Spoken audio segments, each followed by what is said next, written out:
shit up.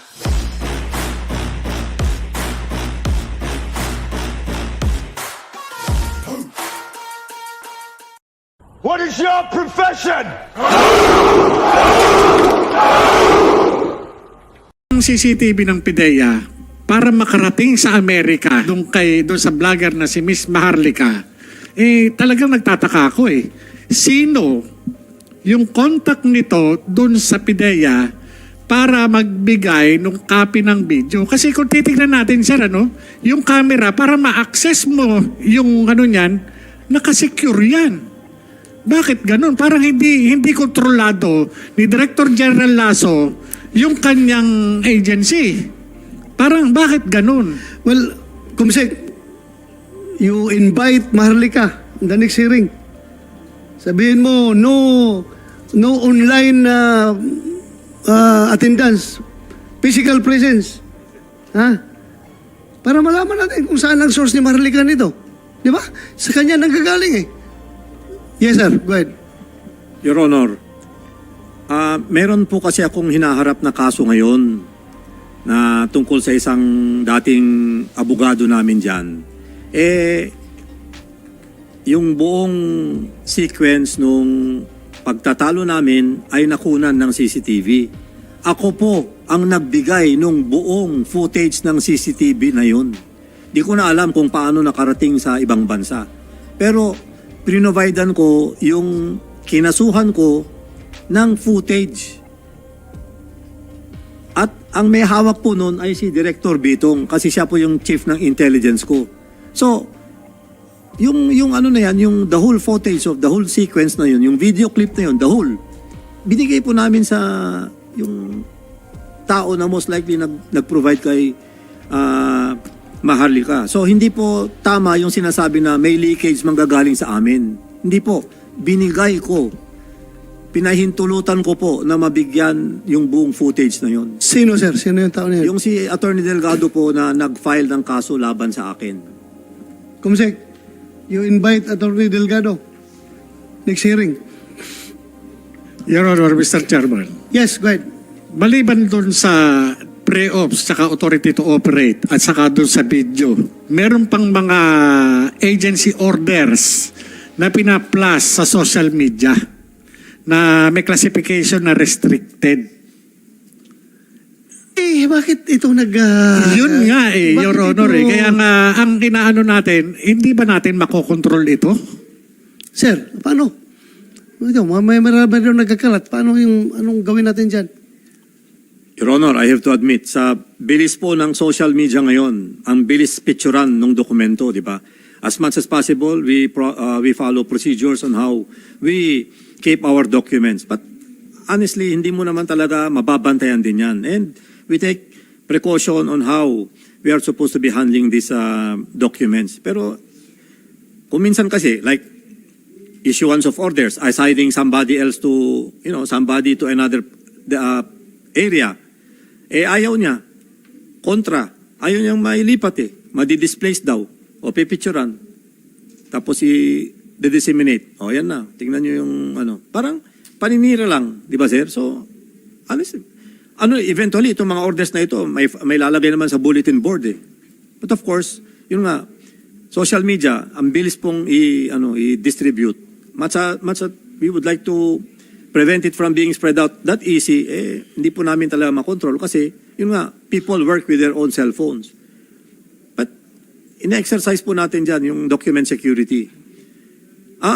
Babalik po ako kay Morales.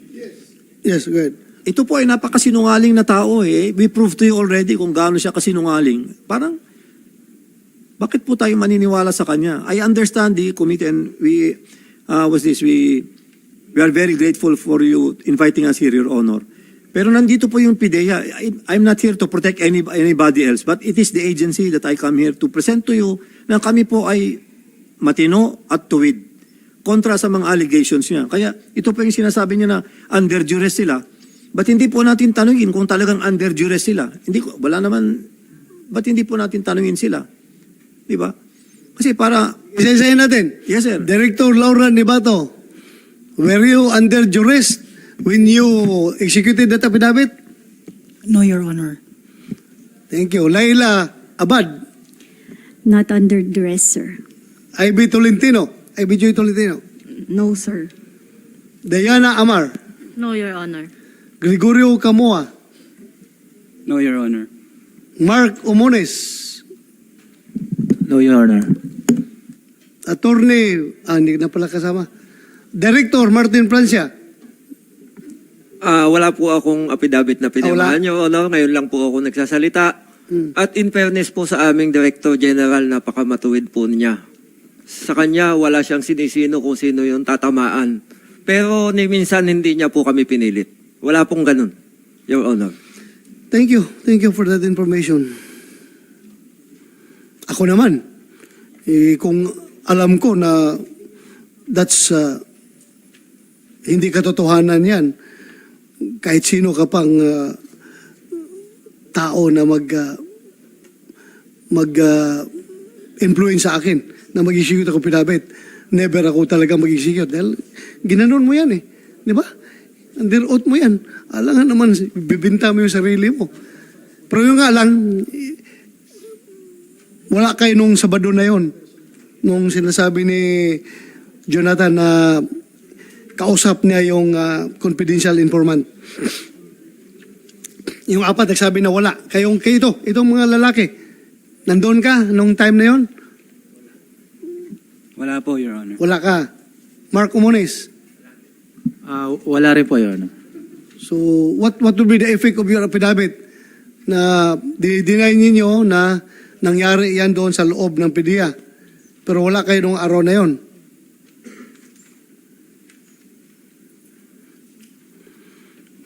Anyway, what is important is hindi kayo in-influensya ni Director Lasso na mag-execute ng affidavit. Tatanda na yung serbisyo. Kaya pa kayong influensyahan. Ha? Director Bitong, you want to say something? Yes, go ahead. Yes, sir. Gusto ko lang pong ipaliwanag, sir, na as the Director of Intelligence Service, all of these confidential documents should have been under my custody. And I will tell you, sir, na wala po talaga ito, particularly yung message, yung documents na yan. Pero possibly, baka may ibang may hawak sa labas ng PDEA. Yun nga. Hindi ako nagdududa sa inyo when you say wala. Sinabi ng director niyo na wala. Kayo lahat nagsabi na wala. Wala talaga. Alangan naman magpupumilit ako na nasa inyo ito kung wala ito. Pero yun din, hindi ko rin pwedeng i-snub, hindi ko rin pwedeng i-deny na andyan yung naka-plus kanina ba? Naka-plus kanina, nandyan talaga existence nung papel na yan at saka yung gumawa, inamin na siyang gumawa. Ang problema lang yan, ang tanong natin kung sinong may position, actual position yan at nag-leak doon sa labas. Yun lang ating pinakatanong ngayon. Hindi ako nagdudura sa inyo when you say wala. General Lasso is a man of courage, integrity, and loyalty. Siguro, pareho kaming pinanggalingan ng PMA at hindi siya pwede magsinungaling sa akin. At ako rin, hindi ako pwede magsinungaling sa kanya. Hindi ako pwede magsinungaling sa kanya. Para matutunaw yung aming kaluluwa sa impyerno niyan kung magsinungaling ako sa aking kapwa PMAer. Ha? Pero yung nga lang, hindi ko rin pwedeng i-deny yung lumabas na papel. Andyan man talaga, existing. Nakasulat pa nga yung inyong mga sasakyan, di ba? Sasakyan ni Francia. Andyan lahat nakalagay. So, at saka yung gumawa mismo, nandito nga sa harapan natin, nagsasabi na talagang meron siyang kausap na tao na nagbigay ng impormasyon. Yun nga lang, kung nakikinig ngayon yung, kung buhay pa yung confidential informant mo, Jonathan, na naglapit sa'yo, kung buhay pa yon at pumunta dito, mas maliwanagan tayo. Yung Your Honor, ang isa pa doon sa yung sinasabi ni Director General na Lasso na sinungaling ako. Hindi na ako nagtataka dahil pati si Pangulong Duterte na sinasabi na nakabasa yung report na yan na binabanggit niya doon sa isang rally doon sa Tagum City na sinasabi niya yung report na si Maricel Soriano at saka yung si Presidente Marcos. Nakita niya, nabasa niya during nung kanyang presidency. Ibig sabihin, kung yung presidente kinukumpirma niya na meron siyang nabasang report, may nakita siyang report, ibig sabihin, na-brief siya, nagkaroon siya ng intelligence brief patungkol dun sa report na yun. 2016 to 2022 si Pangulong Duterte. Paano nangyari na i-deny na nila Gerald Lasso na hindi nag-exist yung dokumento na yun? Samantalang sinasabi ni Pangulong Duterte, dating Pangulong Duterte, na meron siyang nakita, pinakita sa kanya. Pinakita ng PDEA? Sino nagpakita? Your Honor, Bisaya po kasi yung kanyang salita during nung rally. Pero binabanggit niya po yung pangalan ni Maricel Soriano, ni Presidente, yung patungkol dyan sa na yan. Kaya Anyway. dapat i-re-raid ng PIDEA. Yun po yung Okay. sinasabi niya. Bitong, ilang taong ka ng intelligence officer dyan? Matagal na po ako sa intelligence, sir, pero sa PIDEA, sir, more than a year pa lang, sir. January 2023. Intelligence saan ka? I was a retired general of the armed forces, sir. Ay, And Alpha Company ako, sir. Akong nagmamasid sa'yo nung... Ikaw pala si Sorry. sir. Matanda na tayo eh. Yes, Hindi kita na-identify kagad. General Bitong ka na Alpha Company? Yes, sir. Sorry. So, one year ka pa lang With PIDEA, sir. PDEA. More than a year po, sir. Pero di ba nag-isap ka ba? J2, sir. J2. Yes, sir. And ISG, sir. So as far as you're concerned, hindi mo makita yung dokumento na yan. Wala po talaga, sir. Wala. Wala po.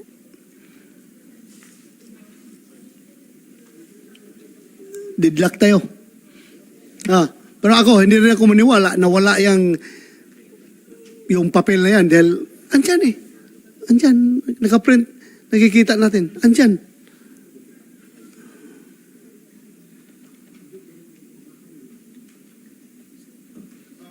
Sir, if I may add,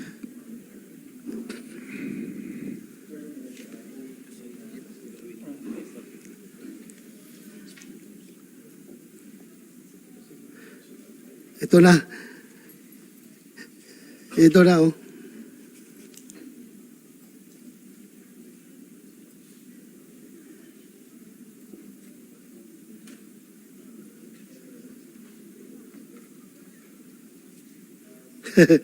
Ito na, nagalit na sa akin si Marlica. Sinito Ronald Bato de la Rosa, si Marcos Bangag ang subject, hindi ako at si Morales. My God, magtatanong na ba ako na nabayaran ka ni Lisa? How irresponsible media personality. We are trying our best here to come up with the truth and nothing but the truth. Wala tayong pinapanigan. Ngayon, pati ako, tinitira na ni Marlica. Marlica, punta ka dito para pakinggan ka namin. Hindi yung gagamitin mo yung power of the media para siraan ako. Very responsible naman yan. The mere fact, ha? Pakinggan, kailangan itong hearing na ito dapat magpapile pa ako ng resolution. Then pag i-read pa ito sa plenary bago ito ma-assign sa committee ko para conduct ng hearing. But hindi ko ginawa yan. Ginamit ko yung aking oversight function para mabilis. Kasi ang ingay na nila eh. Natutulog daw ako, wala akong ginagawa. Hindi naman nila alam na bakasyon ang Senado. Paano ako makapag-aksyon na bakasyon ng Senado? Ang hirap niyo, Marlica. Please, kung mahal mo ang Pilipinas, magpakatotoo ka. Huwag mo idama yung tao dito na nagtatrabaho para sa katotohanan. Ay, nako. Kala ko ba... Anyway, Hindi tayo dapat ma-distract dyan because ang ating purpose dito is malaman ang katotohanan. Ha? Malaman ang katotohanan. Bakit, Jonathan Morales, do you feel na ikaw ang kinikrucify ko dito ngayon sa hearing na ito? Do you think, please tell me, No, if Your I am Honor. being unfair to you, if I am being persecuting, very persecuting to you, please tell me. No, Your Honor. Ha? No, Your Honor. O bakit sinabi ni Maharlika na gano'n daw ang ginagawa ko? Hindi ko po alam, Your Honor. Kilala mo ba si Maharlika? Doon lang na-interview po nung tinawagan po ako.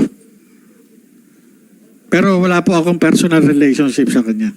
Wala po. Kaya kung napanood niyo po yung interview ko sa kanya, hindi ako, yung mga ibang information, hindi ko po sinasabi.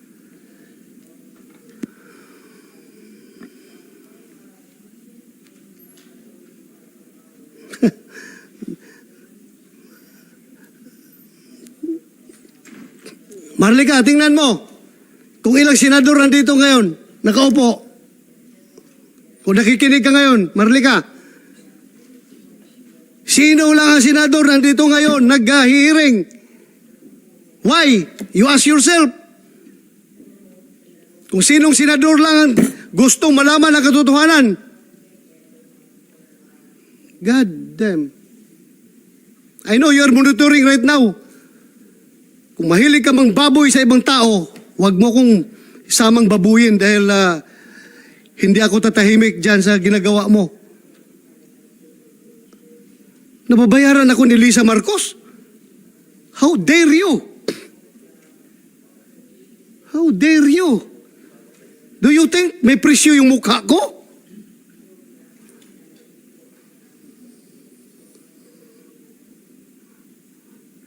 Itong hirap nitong social media ba? Anybody can just castigate anybody without unfairly. Pati tayo, nadamay ito.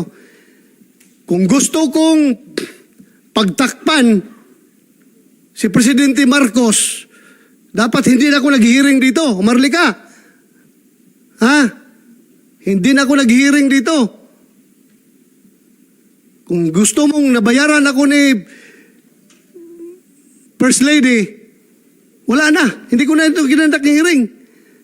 But my God, we are talking about the future of the Philippines. Future ng Filipino people. Drugs ito. Kaya ako nag-hearing. At huwag mo akong i-accuse ng mga ganun. God damn. My God.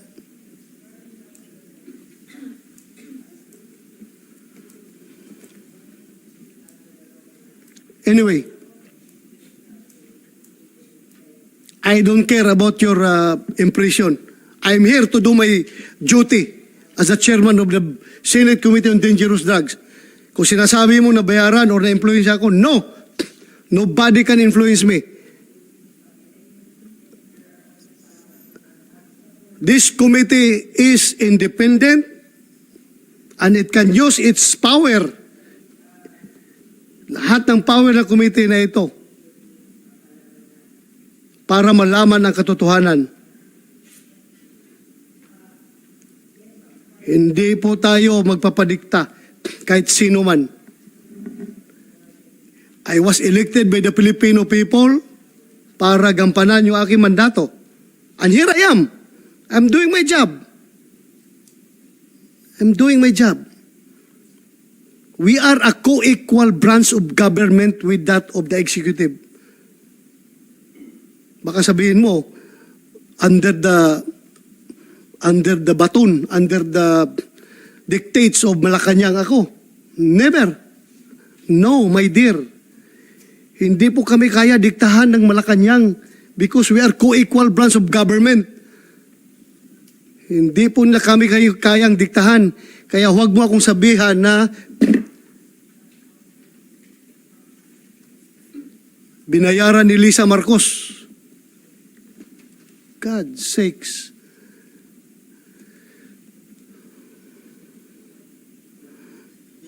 Hindi mo lang alam kung ilang gira dinaanan ko. Wala po akong inatras ang gira. Hindi po ako umatras sa laban.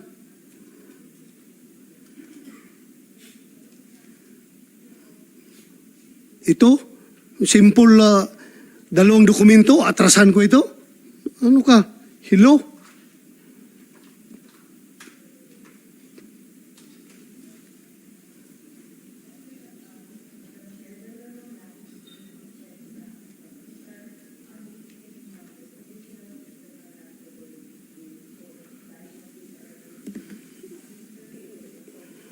Sorry. Nagpalabas ako ng sama ng loob. Sorry kung apektado kayo. I'm doing the best of within the best of my ability na magampanan ko yung papel ko dito. Na walang kinikilingan, na walang pinapaboran. Hindi po ako pwedeng diktahan kahit sino man. Kung may makapagdikta man sa akin, ang asawa ko lang siguro. Kasi under disaya ako. Pero yung ibang tao dyan, never ako magpadikta. It's very unfair. Kinabukasan ng Pilipinas sa pinag-usapan natin dito, ha? Kaya, dapat walang personalan.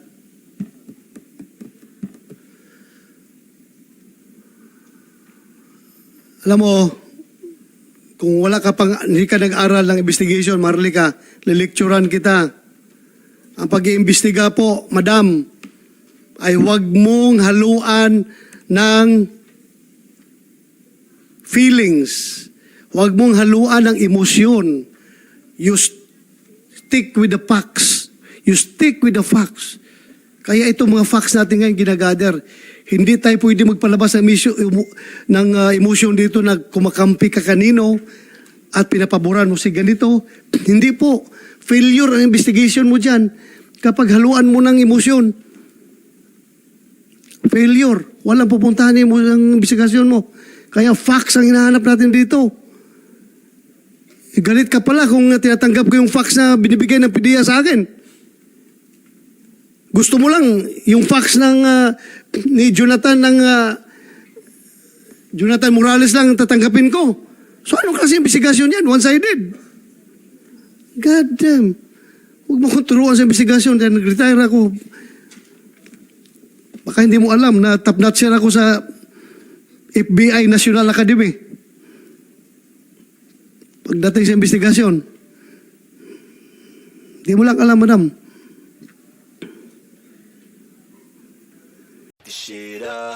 What is your profession?